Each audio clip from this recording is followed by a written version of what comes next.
Stop. If you wake up every morning in a rush, with your phone already in your hand and your heart already heavy, let me tell you something you won't like hearing. Your day has already started badly before it even began. It's not bad luck. It's not the system. It's not the economy. It's something much more uncomfortable. There are people who work hard. They pray. They believe in God. And yet, they live in constant scarcity. And not because God isn't answering, but because they wake up every single day with the same identity that keeps them trapped. Most people believe morning is just a routine. Get up, run, survive, repeat. But the truth is this, and almost no one tells you this. The morning is the first spiritual contract you sign every day. Right there, without realizing it, you decide whether you're going to live as someone chasing life or as someone directing it. Because it doesn't matter how much you pray later. If from the very first minute you rise from a place of fear, urgency, or lack, God does not bless mental chaos, and abundance does not respond to tired bodies with sleeping minds.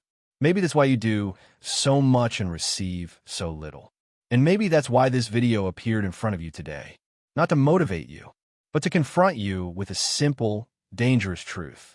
If you don't change how you start your day, you will keep living the same result. Stay.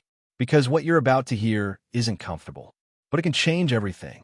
Maybe no one has told you this so clearly, but there's a tiredness that sleep does not cure. It's the tiredness of getting up each day feeling like you're doing the right thing. You work, you strive, you believe, and yet something still doesn't quite move. It's not laziness. It's not a lack of discipline. And no, it's not that you're broken. It's more silent than that. It's waking up with the sensation that the day already feels heavy, as if you're carrying an invisible backpack full of pending tasks, worries, debts, others' expectations. You do what you have to do, but inside, you feel like you're just holding up your life, not directing it. Many live like this, complying, resisting, enduring, and they tell themselves, that's just life. Later, the rest will come, the reward, the relief. But what almost no one dares to admit is the frustration of giving so much and receiving so little. You try harder. You compare less. You try to be positive. You even pray. And still, at the end of the day, the same quiet question returns, why am I not advancing like I should? You don't say it out loud because it sounds ungrateful, because others have it worse, because you were taught to endure and not complain. But the soul is not fooled. There are people who aren't defeated. They're just misaligned.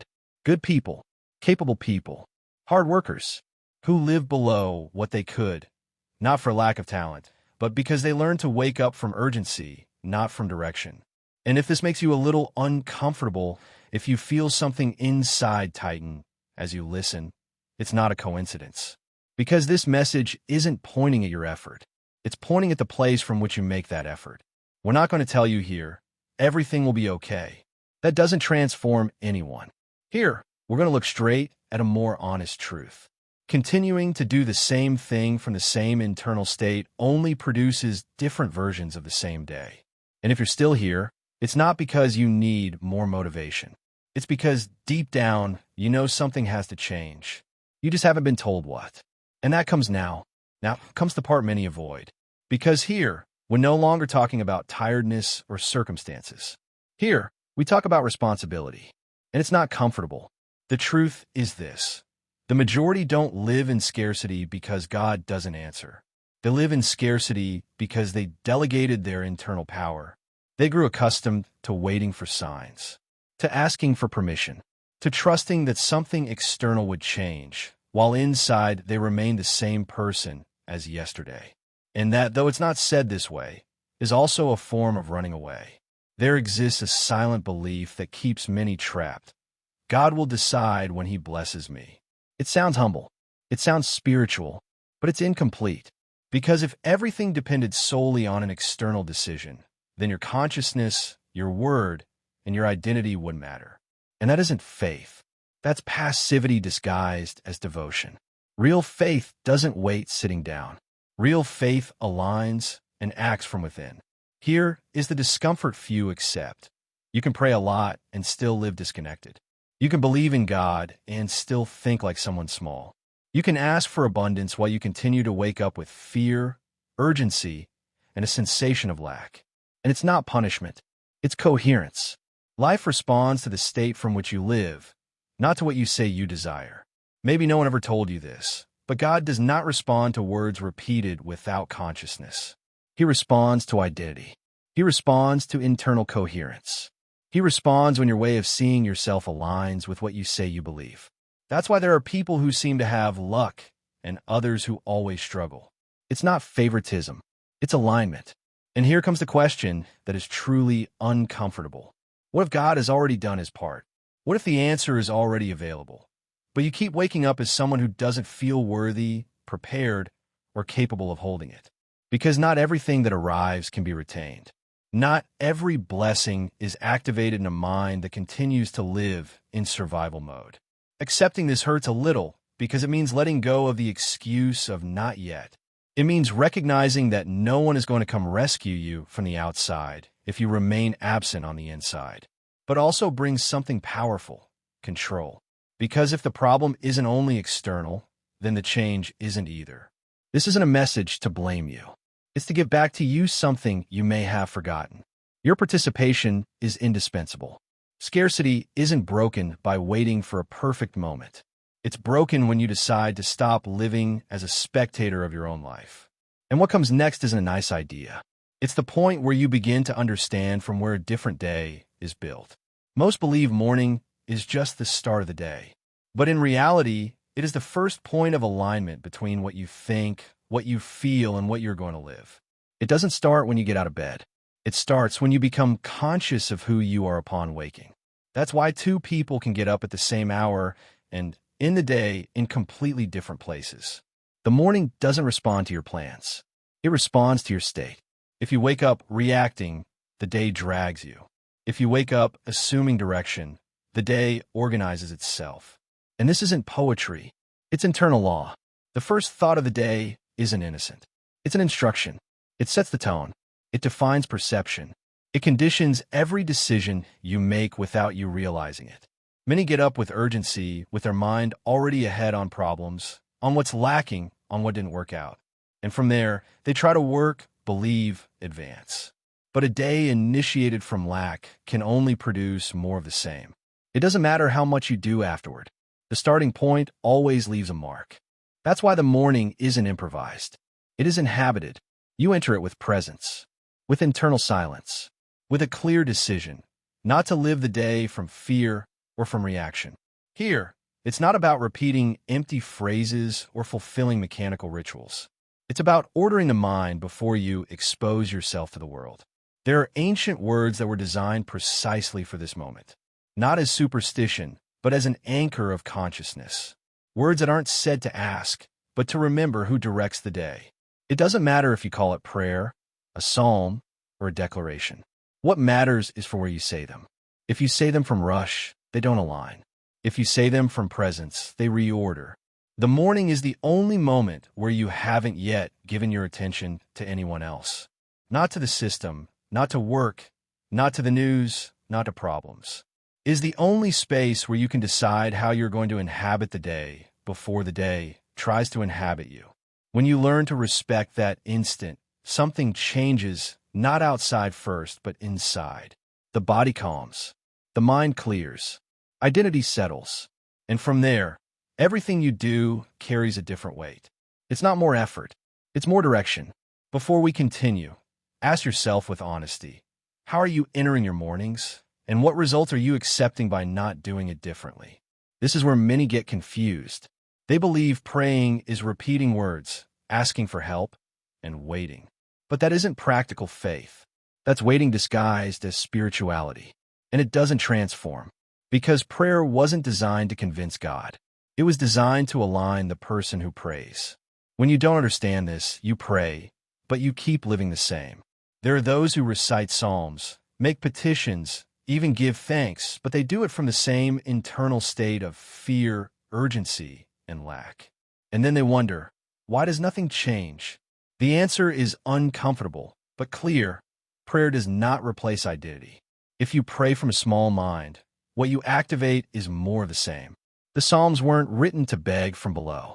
They were written to remember authority. For example, when a psalm says God lifts the poor from the dust and seats them among princes, it isn't describing a distant wish. It is revealing a spiritual law. First, the internal position changes, then the external position changes. The problem is that many recite that truth, but keep waking up feeling like dust. And here is the key difference.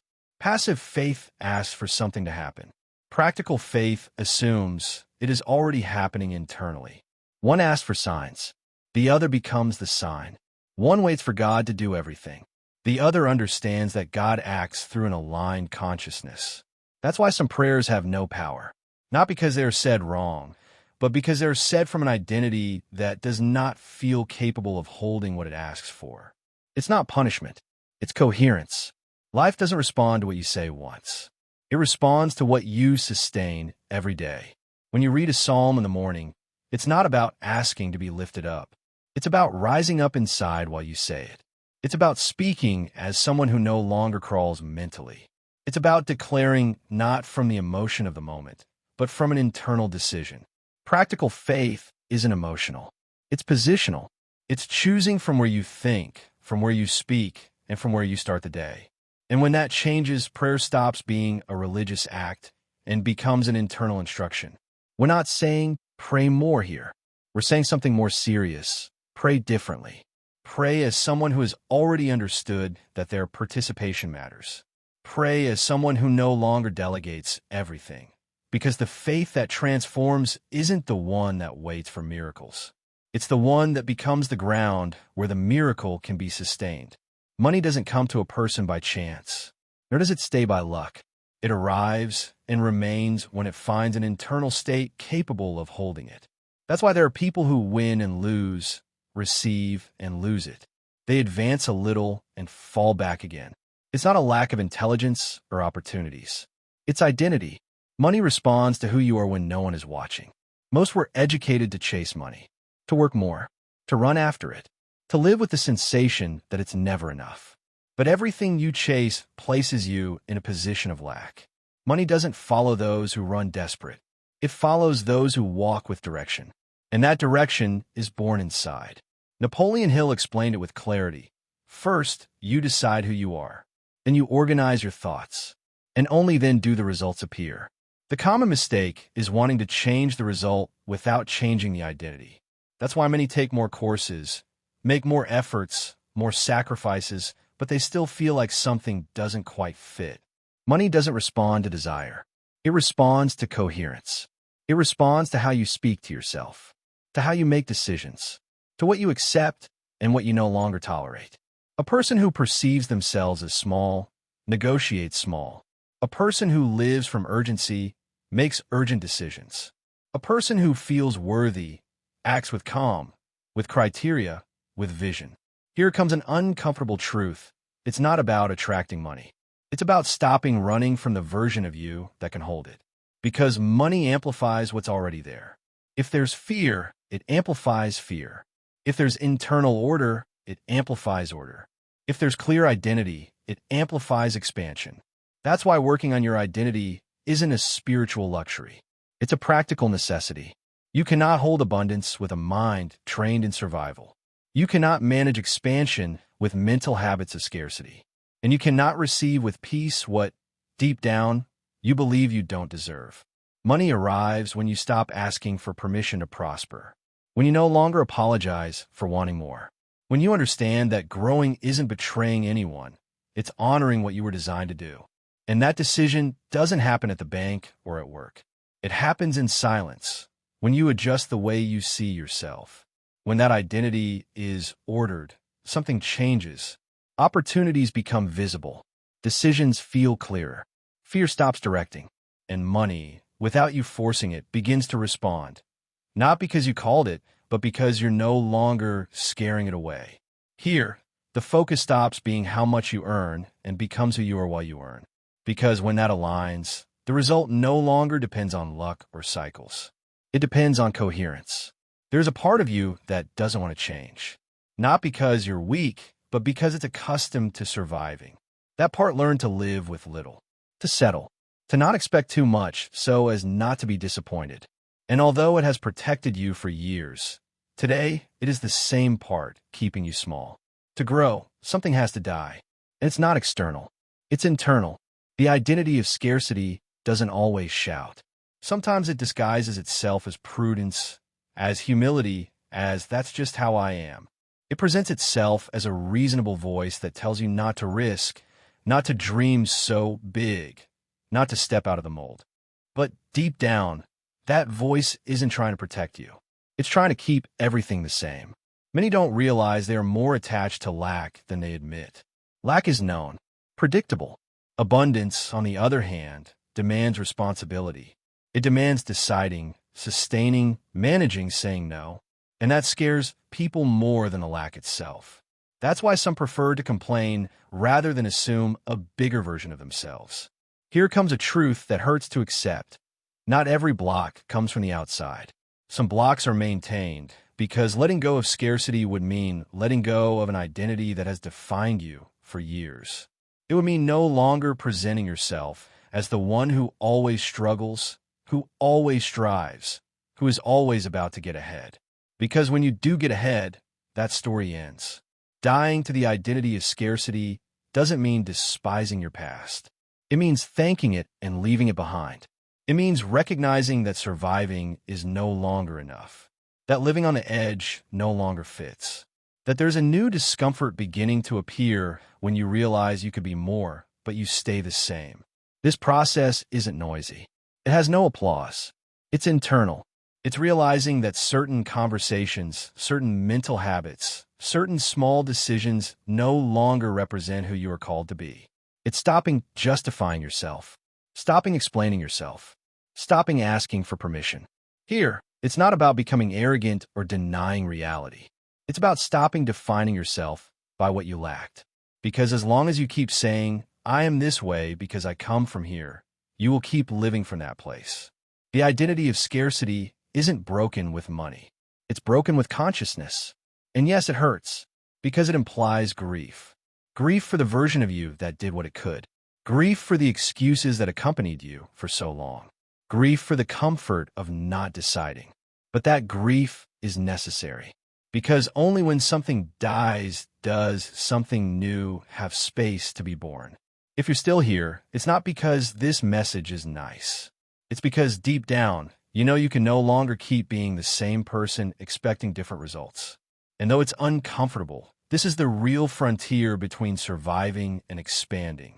When the old identity begins to loosen, what arrives isn't noise. It's silence. A different silence. Cleaner. It's not emptiness. It's space.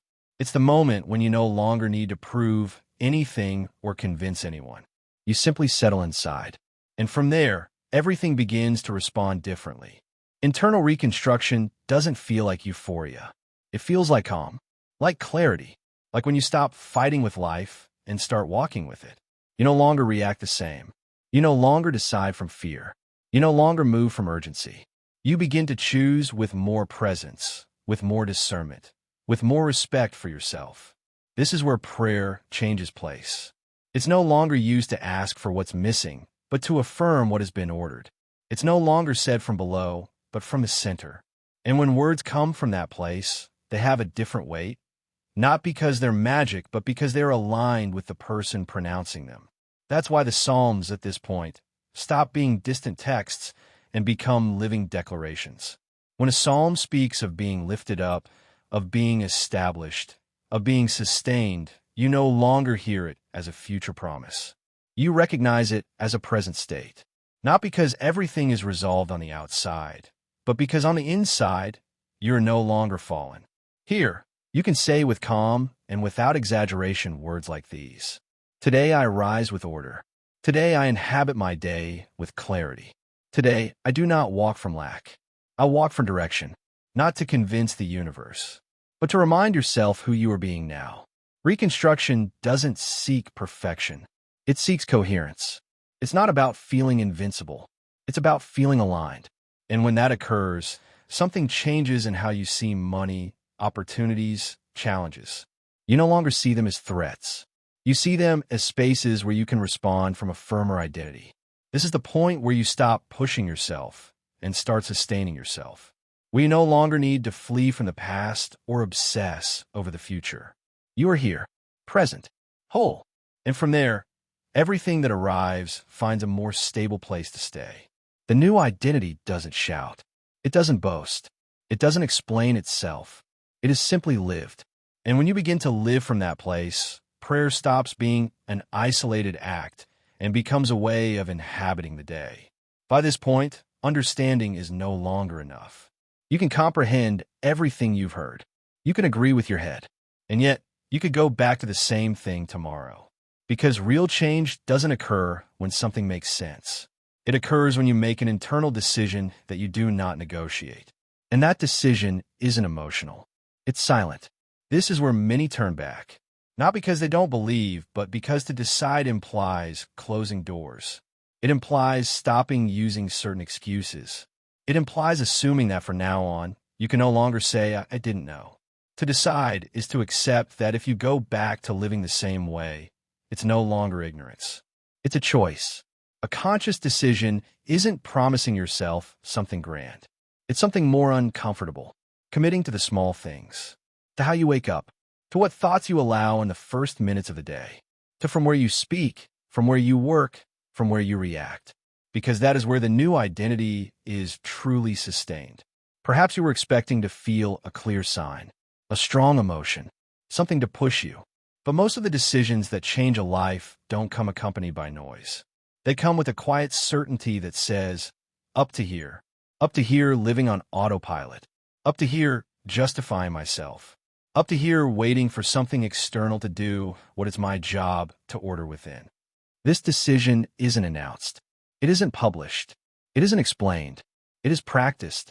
It's noticed in how you choose your words, in how you manage your energy, in how you respond when something doesn't go as you expected. It is choosing not to return to the old identity, even when it tries to come back. Because it will try to come back.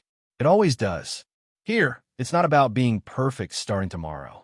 It's about being coherent, about not betraying yourself in the basics, about respecting the new internal place you've just recognized. Because every time you respect yourself, you reinforce the identity you're building. And every time you ignore yourself, you weaken it. Before we continue, stop for a moment. Not to feel something special, but to decide. Decide if tomorrow you're going to enter the day the same way, or if you're going to start living from the place you today seen as possible. Because no one will make that decision for you. You've come this far because something inside you no longer wants to keep living the same way. It wasn't emotion. It was consciousness. Consciousness that understanding is no longer enough. And that continuing the same after seeing this would now be a choice. This is the moment to seal what has been ordered within. Not with empty promises, but with a decision spoken from the correct identity. Take a moment, not as a ritual, but as presence. And accompany me in this prayer. Not to ask from lack, but to align from internal authority. Pause. Slow, intentional breath. Prayer. Father, today I do not come to ask you from scarcity. I come to align myself with you from consciousness. Today I order my mind. Today I order my word. Today I order the way I start my days. I renounce the identity that only survived, and I assume the identity that directs. As your word says, you lift the poor from the dust and seat them among princes. And today, I accept that lifting first within me. I no longer wake from fear. I no longer walk from urgency. I no longer decide from lack. Today, I inhabit my morning with clarity. Today, my thoughts align.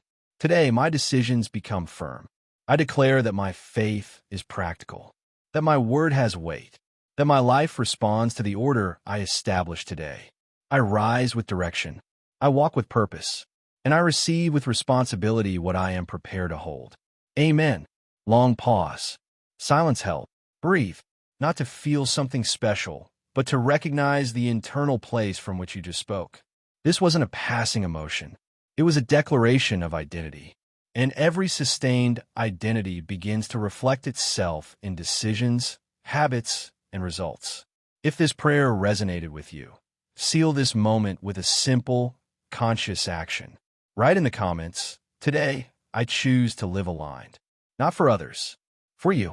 Thank you for being here, for staying until the end, and for giving yourself permission to look inward with honesty.